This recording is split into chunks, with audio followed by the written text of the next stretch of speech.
السلام عليكم ورحمة الله وبركاته. أهلا بيكم من جديد في قناتكم إشراقة سعيدة. ازيكم؟ وحشتوني جدا، يا رب تكونوا دايما بخير. كل سنة وحضراتكم بألف خير. خلاص رمضان على الأبواب. وبنحضر في حاجات وتحضيراته. فحبيت اعمل لكم كده حاجة، اكلة تكون سهلة وبسيطة، بتتعمل في رمضان او في اي وقت طبعا من غير رمضان، بس يعني لو اتعملت في يوم من ايام رمضان تبقى جميلة قوي وسهلة ولذيذة وخفيفة قوي على المعدة. ممكن ناكلها بالعيش او بالرز. يلا بينا نصلي على رسولنا الكريم ونعرف اسرار وتكات الكباب الحلة والطريقة الصح عشان يطلع مظبوط زي بتاع المطاعم بالظبط. ده حوالي كيلو الا ربع لحمة. جبناه وقطعناه كده، قطعته قطع كده مكعبات. تمام، بالحجم طبعا اللي احنا عايزينه، بس هو يفضل كده بالحجم ده وزي ما تحبوا طبعا. لو حابين تخلوها من الدهن تماما، يا اما بتسيبوا. انا سبت فيها حاجات بسيطة كده من الدهن زي ما هي كده وقطعتها، يعني ما كانتش فيها دهون كتير انها تتشال منها، فكانت قطعتها زي ما هي كده. دهون بسيطة كده مفيش مشكلة منها. قطعتها مكعبات كده بالطريقة دي. وطبعا اللحمة، لحمة الكباب الحلة يعني معاها بصل. فأساسي الكباب حلة البصل واللحمة، اللحمة والبصل. تمام. دول الحاجتين الأساسي في الوجبة دي. تمام. هنا بقى طبعا اللحمة هنا كده قطعتها، وطبعا اتغسلت كويس وسبتها في مصفى تتصفي ميتها. وهنا جبت بقى بصل ابيض. اوكي. كان حوالي 3 بصلات بيض بالحجم ده كده. يفضل طبعا البصل الابيض علشان بيكرمل بسرعه كده وبيدي لون حلو. تمام. فبنقوم نقطعه جوليان كده بالطريقه دي. تمام. وبنضيفه طبعا بقى مع اللحمه. وزي ما اتفقنا ان لازم بصل مع اللحمه. آه يعني ما نضيفش اي، ممكن ما نضيفش اي حاجه تانية غير اهم حاجه البصل واللحمه مع بعض. تمام. في يعني يفضل ما نكترش في حاجات كتير او مقادير كتير في الوصفه دي. هنا كده بقى بعد ما قطعنا البصل كده، كده اللحمه والبصل كده جاهزين معانا. تمام. وبنجيب الحله على النار، بنحط نقطتين زيت كده في الحله. تمام. وبنيجي بننزل بقى بقطع اللحمة كده في الحلة، بنديها صدمة او تشوك كده في الزيت. طبعا الحلة سخنة على النار. كانت سخنة جامد، يعني لازم نكون مسخنينها قوي. ومنقلبش بقى اللحمة كده على طول، بنسيبها بس كده براحتها كده على النار، تاخد الوش بتاعها او الصدمة اللي بتاعتها من على الوش، من على اول وش كده.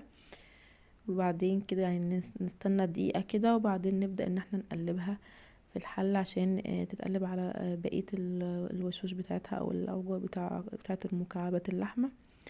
تمام. اهي شايفين بدأت كده زي ما انتم شايفين بتاخد لون كده. تمام.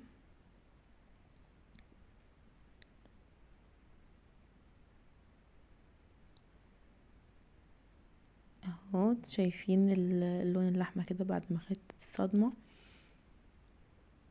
بنبدأ بقى نقعد نقلب كده لحد ما قطع اللحمة كلها تاخد الصدمة بتاعة الحرارة بتاعة الحلة او الزيت على النار. الخطوة دي طبعا مهمة جدا. بعد كده بنجيب بقى البصل بتاعنا اللي احنا قطعناه جوليان وبننزل عليه، ومهم اوي يكون بصل ابيض. آه بننزل كده على اللحمة كده. وطبعا سايبين بقى اللحمة على النار كده من تحت براحتها خالص. تمام. بنغطي الحلة، ما نقلبهمش على طول. بنغطيه كده حوالي 10 دقايق ونرجع نعريه ونشوفه. نبدأ بقى نقلب كده الخليط ده كده، البصل مع اللحمة.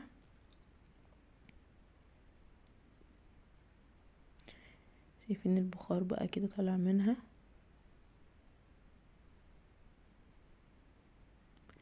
هي يعني اساسي في الوجبة دي بصل مع لحمة. يعني ياريت ما نكترش فيها بوصفات كتير او مقادير تانية كتير، مش هيبقى لها لازمة، وهندخل في حاجة تانية او نوع اكلة تانية. فهي دي يعني حاجة اساسي. طبعا جبت طماطمايه قطعتها، وفلفل اخضر، قرنين فلفل اخضر كده قطعتهم برضو كده، ونزلت بيهم عليهم، ودوت فصين توم مدقوقين كده او مفرومين. ودي البهارات بتاعتنا طبعا، طبعا ملح وفلفل اسود، بابريكا، قرفة، بهارات لحمة، شوية كزبرة ناشفة، بننزل بيهم طبعا كده، وشوية طبعا رشة كمون بسيطة كده. تمام.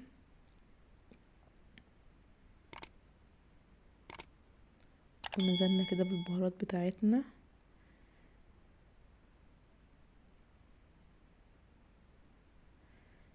البخار كان عامل مضايق الكاميرا اكيد يعني البخار طالع من الحلة. بنبدأ بقى نقلبهم تقليبة كويسة كده مع بعض. تمام.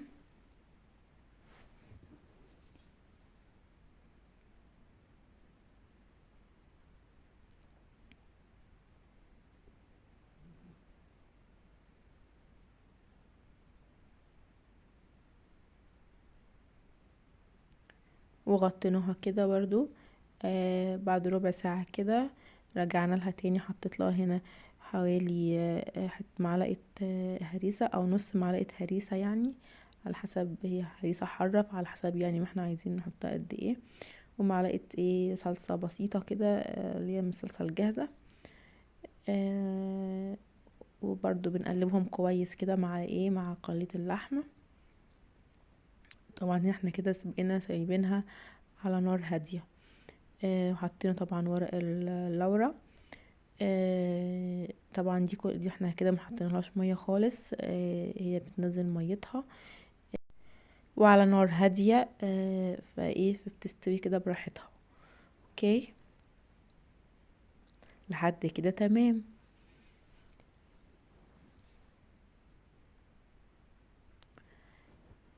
هنا بقى جبت بصلة تانية، قطعتها برضو جوليان. طبعا هنا بعد حوالي اللحمة يعني حوالي تكون استوت 70% كده، نزلت بالبصلة دي عليهم. تمام. وطبعا نسيت اقول لكم ان انا حاطه، جبت حبهان مطحون كده، عامل ريحة قوية طبعا. وطبعا لو حابين قرن فلفل حامي او حراق كده بتسيبوه، بتضيفوه برضو، بيدي نكهة قوية برضو. هنا ضفت لها نص كوباية مية وبسيبها بقى على نار هادية لما تستوي على الاخر. هنا بقى بعد حوالي كده سبتها على نار هادية ساعة كده. طبعا بناخد بالنا منها كل شوية، بنبص عليها نقلبها، لو احتاجت مية تاني بنضيفها، بنشوف التسوية بتاعتها يعني. في النهاية خالص بقى هنا كده حطيت لها حوالي معلقة سمنة بلدي، بتديلها طعم حلو قوي، بتعزز الطعم. اوكي. وبعد كده بقى طبعا بقى هنا بتتغرف كده، بتبقى شايفين بقى منظر الصوص ده فظيع فظيع جدا. لو اتاكل بحبة رز كده، او تغمس بعيش، بيبقى رهيب يعني. الريحة والطعم بقى، هي أكلة فعلا تستاهل، وأكلة جميلة جدا وسهلة، وممكن تبقى طبق رئيسي، تبقى حلوة قوي. تمام كده. بصوا شايفين بقى من قطعة اللحمة بناخدها بنختبرها برضو، بوريها لكم كده. هي مستوية قوي خالص كده، شايفينها.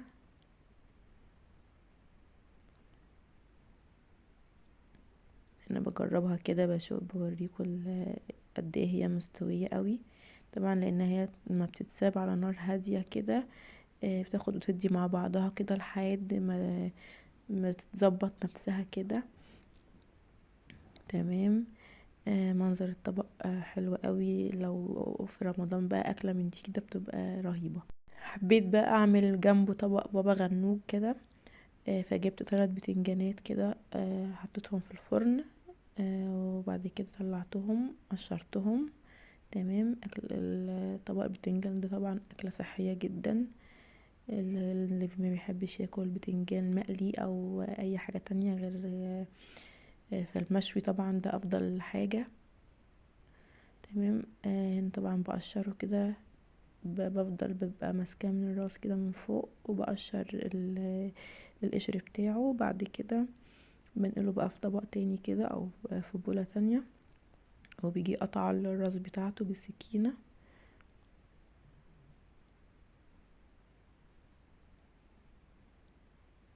تمام. هعمل برضو كده نفس الموضوع مع التلاتة التانيين، مع الاتنين التانيين.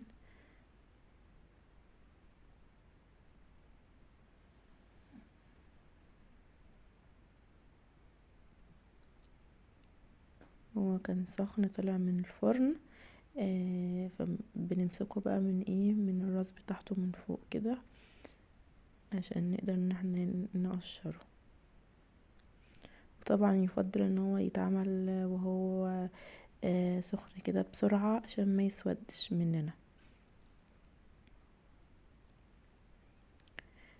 بعد كده بقى حطينا البتنجان في البولة، وبعد كده قطعناه الاول، بس قطعته بالسكينة كده زي ما بالطريقة دي، عشان الجلد بتاعه ما يبقاش القطع الطولية اللي بتبقى فيه دي تتقطع كده.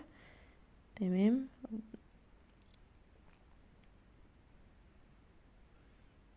اهو بالطريقة كده افضل اقطع فيه كده بالسكينة. طبعا هو مفيهوش حاجة، بس ايه بنقطعه برضو كده بحيث ان هو يسهل معانا الموضوع ان احنا نهرسه بسرعة، ميبقاش فيه يعني ايه الياف طويلة او كده.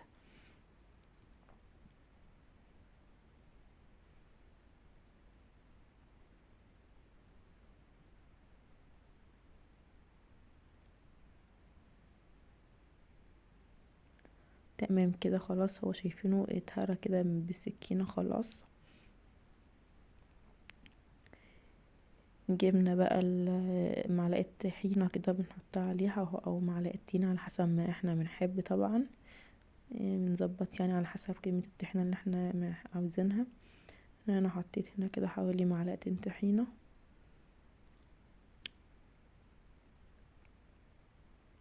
طحينة حمراء او طحينة بيضة، ده برضو زي ما احنا حابين، دي طحينة بيضة.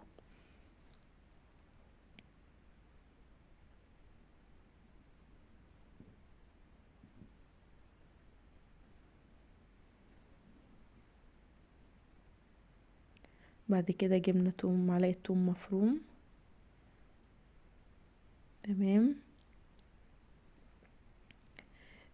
حوالي ربع كوباية ليمون، او ليمونة معصورة او ليمونتين كده.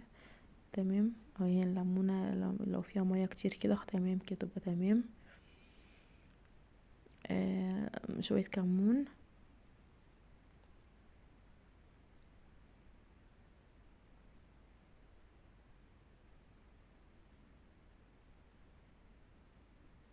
وبنقلبهم بقى تقليبة كده كويسة.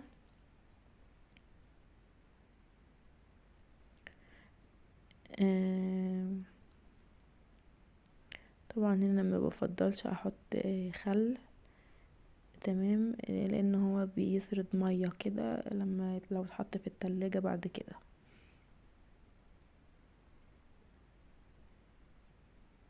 تمام. بالشوكة بقى كده او بالهراسة. انا طبعا استخدمت الشوكة على طول لان هو اصلا مفيهوش حاجة. لما قطعته بالسكينة خلاص مفيهوش حاجة. عملته كده بالشوكة خلاص، يعني اتهرس خالص كده.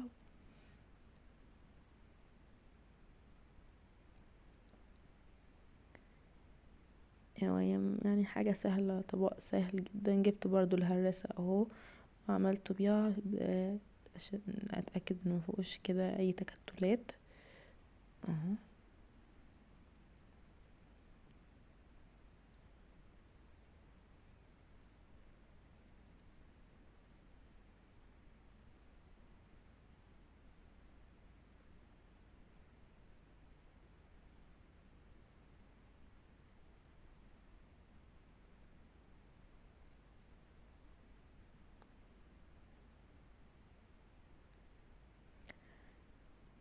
هنا بقى حطيت حوالي نص معلقة هريسة حارة عليه وشوية كمون تانيين.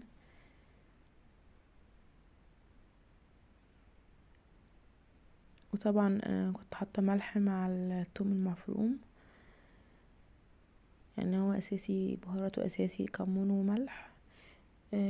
وطبعا اللي حابب يحط هريسة حارة بتديله طبعا، بتعزز الطعم اللي عايز ياكلها، يعني ياكله ان هو يبقى حار او حراق.